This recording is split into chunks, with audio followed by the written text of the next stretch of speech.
আসসালামু আলাইকুম, স্বাগত জানাচ্ছি আরটিভির রাতের সংবাদে। আপনাদের সঙ্গে আছি আমি সিনথিয়া রহমান।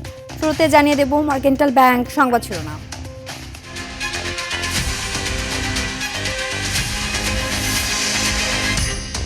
রাজনৈতিক কারণেই র্যাবের উপর যুক্তরাষ্ট্রের নিষেধাজ্ঞা, নাম পরিবর্তন সহ নতুন আইন প্রণয়নের সিদ্ধান্ত সরকারের, জানালেন স্বরাষ্ট্রমন্ত্রী। ইসির বিরুদ্ধে আবারও ইলেকশন ইঞ্জিনিয়ারিং এর অভিযোগ, এনসিপির নির্বাচন নিয়ে লুকানোর মতো কিছুই নেই দাবি সিইসির। রাজস্ব না বাড়লে অর্থনীতিতে চাপ বাড়াবে মার্কিন বাণিজ্য চুক্তি, ঘাটতি মেটাতে সরকারের আয় বাড়ানোর পরামর্শ সিপিডির। এবং দেশের আকাশে জিলহজ মাসে চাঁদ দেখা গেছে, আগামী 28 মে বৃহস্পতিবার পবিত্র ঈদুল আজহা।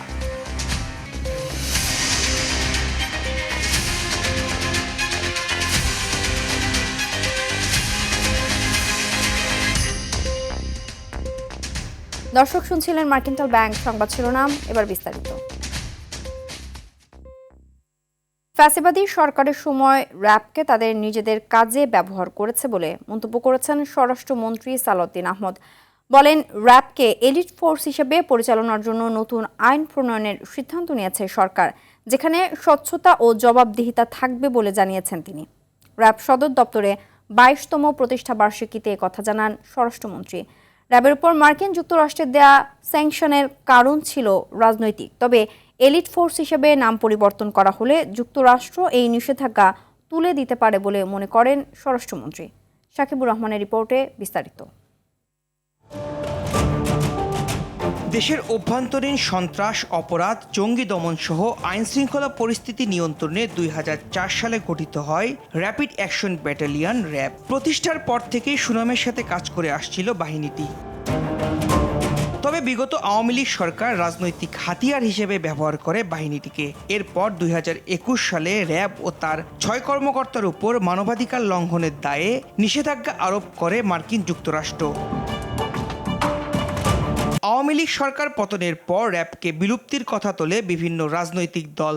22তম প্রতিষ্ঠা বার্ষিকীতে বাহিনীর সদর দপ্তরে এসে স্বরাষ্ট্রমন্ত্রী জানালেন, এলিট ফোর্স হিসেবেই থাকছে র্যাব, তবে নতুন নাম হবে কিনা তা এখনো ঠিক হয়নি। মানবাধিকারকে সমুন্নত রেখে র্যাব তার সমস্ত কর্মকাণ্ড পরিচালিত করবে।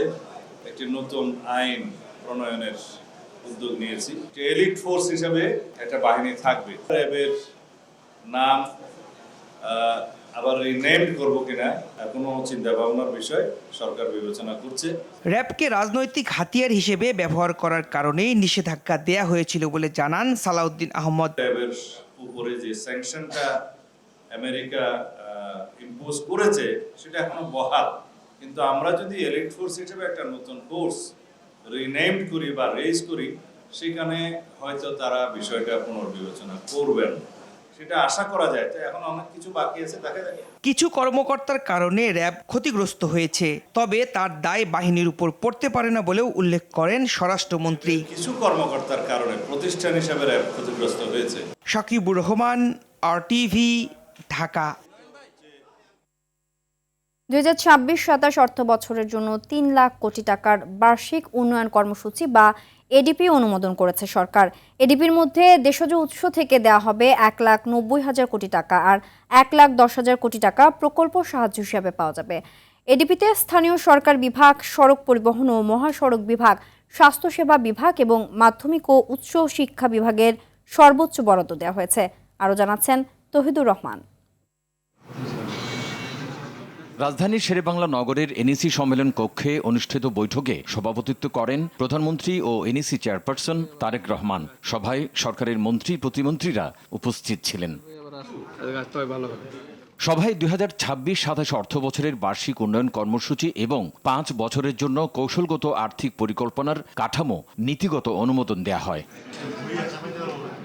এডিপির মোট আকার ধরা হয়েছে প্রায় 3 লাখ কোটি টাকা। এর মধ্যে দেশজ উৎস থেকে দেয়া হবে 1,90,000 কোটি, বাকি 1,10,000 কোটি টাকা প্রকল্প সাহায্য হিসেবে পাওয়া যাবে। এডিপির প্রায় 17% বরাদ্দ দেওয়া হয়েছে পরিবহন ও যোগাযোগ খাতে। বরাদ্দের পরিমাণ 50,092 কোটি। শিক্ষা খাতে বরাদ্দ রাখা হয়েছে 47,000 কোটি টাকা। স্বাস্থ্য খাতে 35,000, বিদ্যুৎ ও জ্বালানি খাতে বরাদ্দ রাখা হয়েছে 32,000 কোটি টাকা। আমরা কোন খাতে কত বিনিয়োগ করবো, এটা রিটার্ন কি, এখান থেকে কত কর্মসংস্থান হবে, এগুলো তো আমরা হিসাব করেছি। হিসাব করে বিনিয়োগ করতে হবে। কারণ বাস্তবায়ন হবে কি না তো এটা তো অপেক্ষা করতে হবে। বাস্তবায়ন না হলে আমরা আমাদের গ্রোথ অ্যাচিভ করব কি করে, আমরা কর্মসংস্থান অ্যাচিভ করব কি করে, আমার রপ্তানি বাড়বে কি করে, আমাদের শিল্পের প্রোডাকশন বাড়বে কি করে। পরে ব্রিফিংয়ে অর্থ ও পরিকল্পনা মন্ত্রী জানান, অনুমোদিত এডিপি দরিদ্র ও প্রান্তিক জনগোষ্ঠীর সুরক্ষায় গুরুত্বপূর্ণ ভূমিকা রাখবে। 3 মাসের মধ্যে একটা দেশের এই ভঙ্গুর অর্থনীতির মধ্যে যে প্রকল্পগুলো নেওয়া হয়েছে বাস্তবায়ন হচ্ছে, এটা তো 3 মাসের মধ্যে একটা ভঙ্গুর অর্থনীতিতে কেউ এক্সপেক্ট করবে না। অনুমোদিত এডিপির মাধ্যমে সংস্কার, অন্তর্ভুক্তিমূলক উন্নয়ন এবং টেকসই উন্নয়ন সম্ভব বলে মনে করেন অর্থমন্ত্রী। আমরা এখানে রিভিউ করছি সব প্রকল্পগুলো, এই রিভিউতে যেগুলো গ্রহণযোগ্য নয় সেগুলোকে বাদ দেওয়া হবে। তৌহিদুর রহমান, RTV, ঢাকা। পার হয়ে গেছে এখন আর ত্রয়োদশ জাতীয় সংসদ নির্বাচনে ইসির বিরুদ্ধে ইলেকশন ইঞ্জিনিয়ারিং বা নির্বাচনে কারচুপির অভিযোগ করেন এনসিপির মুখ্য সংগঠক নাসিরউদ্দিন পাটোয়ারি। এর বিরোধিতা করে সরকার দলীয় হুইপ মিয়ানউদ্দিন আহমেদ অপু বলেন, সর্বজন গ্রহণযোগ্য নির্বাচন দিয়েছিল বর্তমান কমিশন। রাজধানীর আগারগাঁও ইটিআই ভবনে সোমবার নির্বাচন কমিশন বিটের সাংবাদিকদের সংগঠন RFEDর নবনির্বাচিত কমিটির অভিষেক অনুষ্ঠানে তারা এসব কথা বলেন। এ সময় সিইসি নাসিরউদ্দিন বলেন, স্বচ্ছতার সঙ্গে দায়িত্ব পালন করেছে ইসি। সংসদ নির্বাচন নিয়ে ইসির লুকানোর মতো কিছুই ছিল না।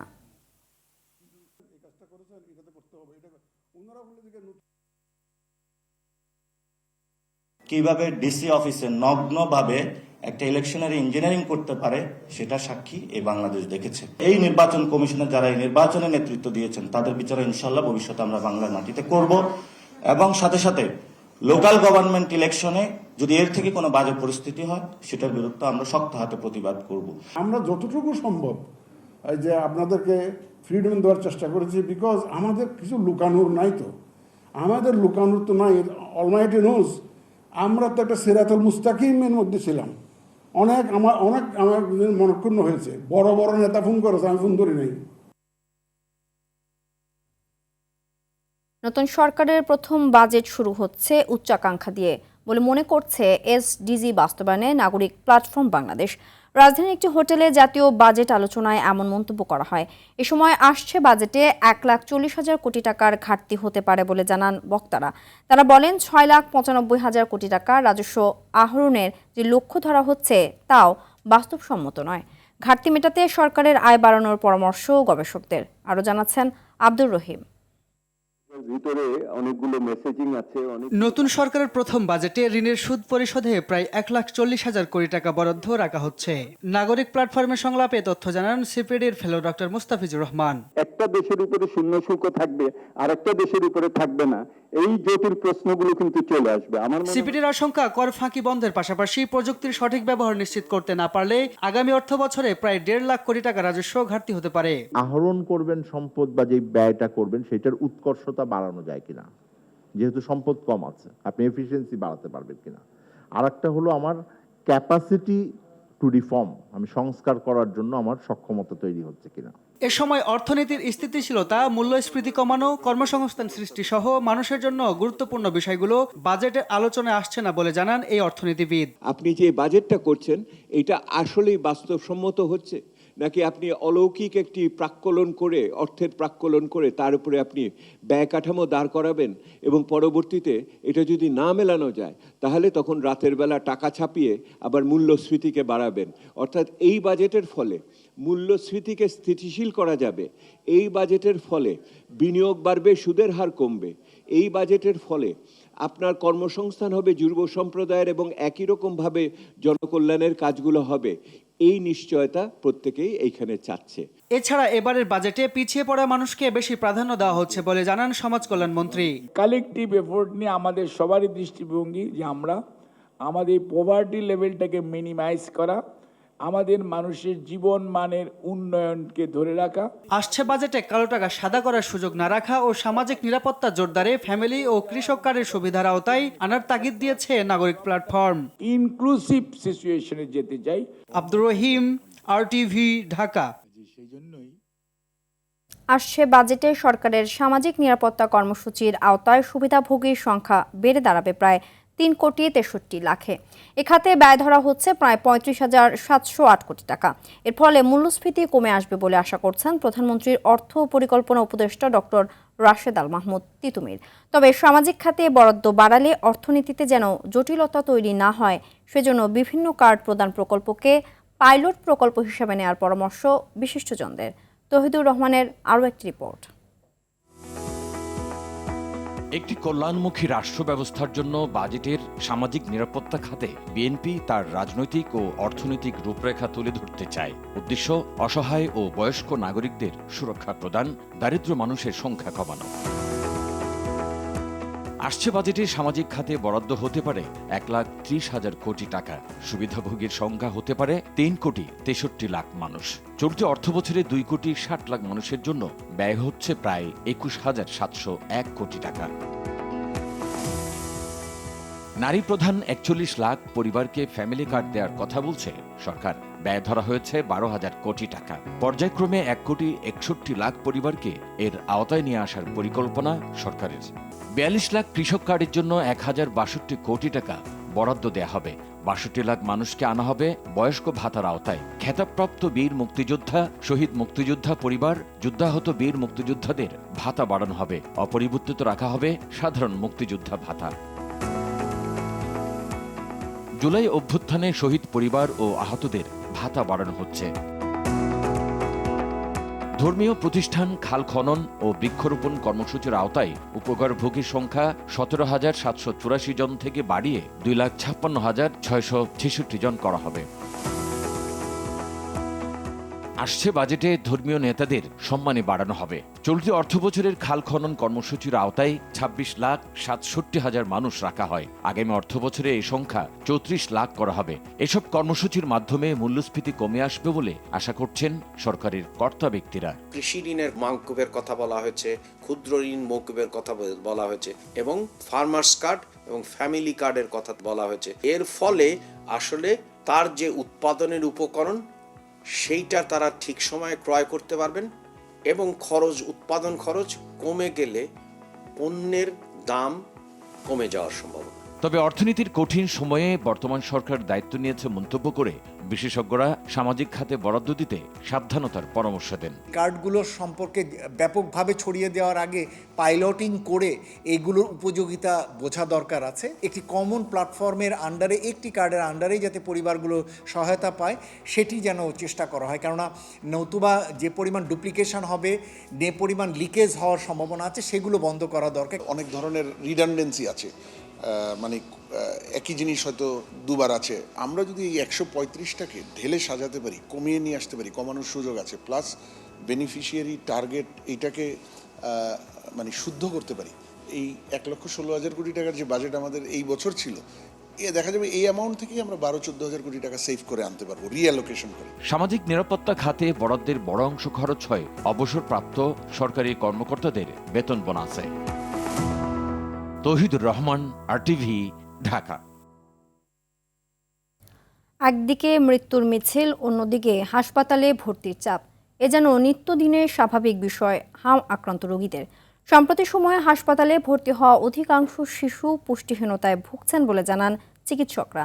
ভিটামিন এ ক্যাপসুল, সময়মতো টিকা না নেওয়া ও বাল্যবিবাহ করা মায়েদের শিশুরা বেশি আক্রান্ত হচ্ছে হাম প্রাদুর্ভাবে। ফজলুর রহমানের ক্যামেরায় আরও জানাচ্ছেন বিপুল দেবরায়।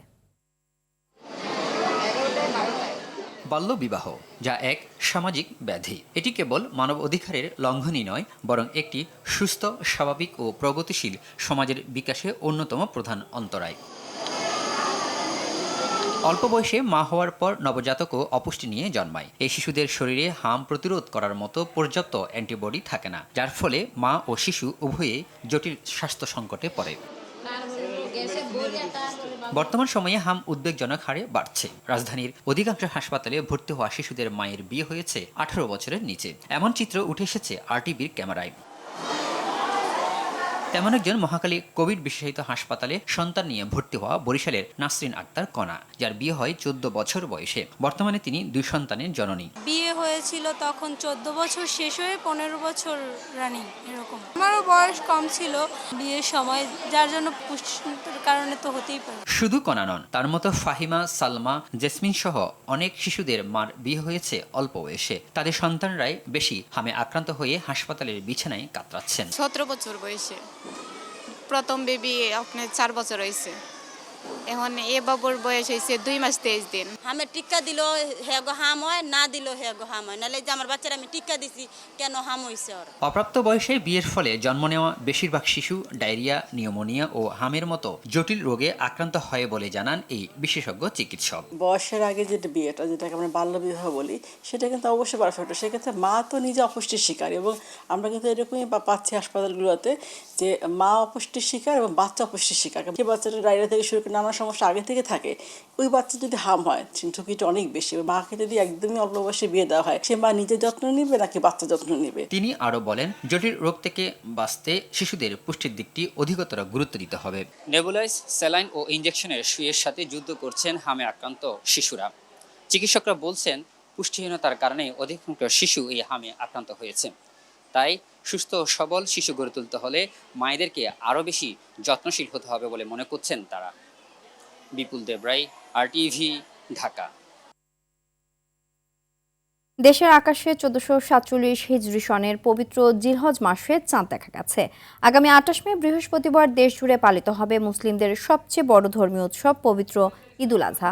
সন্ধ্যায় জাতীয় মসজিদ বায়তুল মোকাররমের ইসলামিক ফাউন্ডেশনের সভাকক্ষে জাতীয় চাঁদ দেখা কমিটির বৈঠক শেষে এই সিদ্ধান্তের কথা জানিয়েছেন ধর্মমন্ত্রী কাজী শাহ মোফাজ্জল হোসেন কায়কোবাদ। এ সময় মন্ত্রী বলেন, সারা দেশে 21 জেলায় চাঁদ দেখা গিয়েছে।